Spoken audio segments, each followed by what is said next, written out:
Girls can't do that. Please, girls are way better than guys. No, you belong in the kitchen. Oh no you didn't.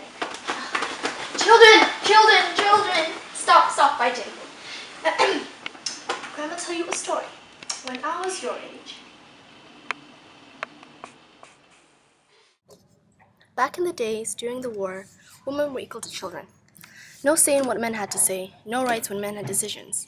Things were not fair for most of us, or all of us. An ordinary woman would stay at home, clean, cook, and take care of the family. But in 1914, after the war started, the men went away for the war and the women took over their places. I must say, we did a pretty good job, sometimes better than the men.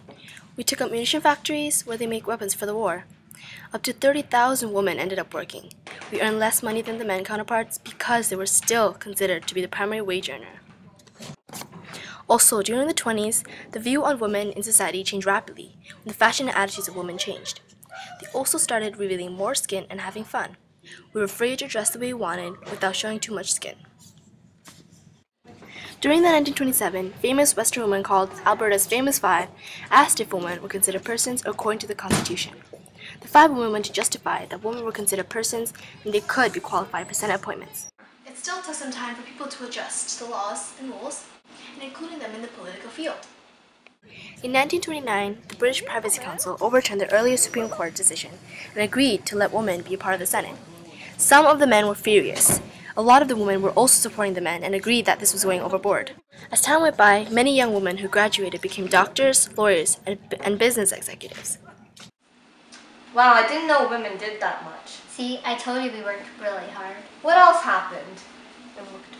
Well, like Grandma told you, we didn't have it that easy. Grandma told me when I was really young that all the stuff that women did, it wasn't easy. And Grandma used to tell me stories about times and what women did at that time. When I was young, when the men came back, the women were forced back into their lifestyles. But World War II started, and the men were called back out to fight the war. Propaganda encouraged women again to help out with the war. By 1943, there were 261,000 women working in the munitions factory, and over 1 million altogether.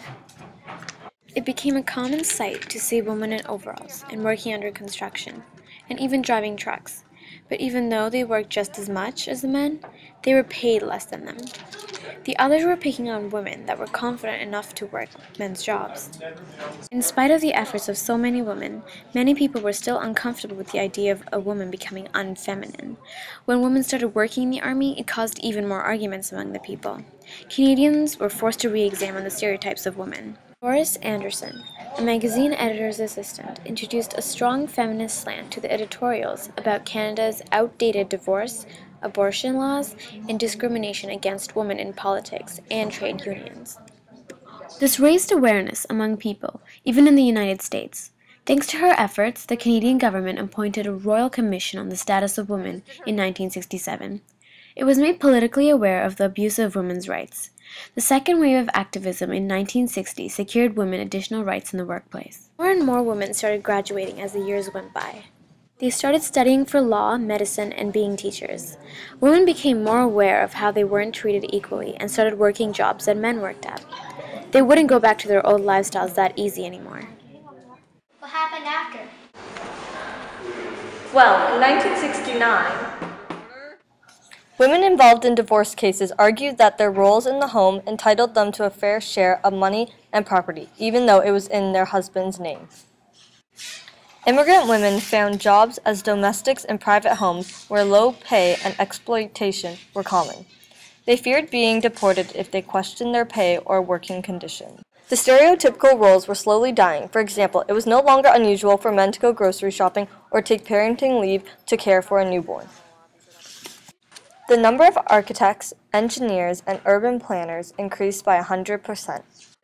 Thanks for teaching us. you're welcome, sweetheart. I think we're good.